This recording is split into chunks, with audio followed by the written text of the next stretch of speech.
To become a really confident presenter, sometimes there's a bit of a mindset change.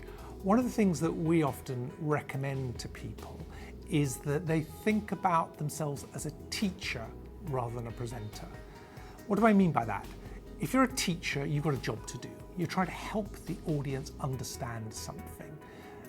What that does, it takes the focus away from you towards the audience.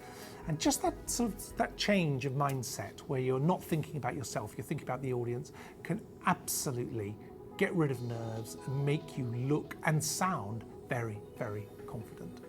You become a confident presenter by really doing the legwork.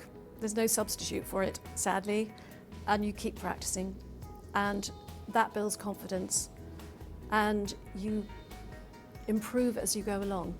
To become a really confident presenter, I think it's important to figure out what's your style. There are lots of different ways of persuading people, and you can obviously use more than one during a particular presentation, but it's great to know what your techniques are, and for that, you can't be having a professional coach come along, look at how it's working now and suggest ways to improve things.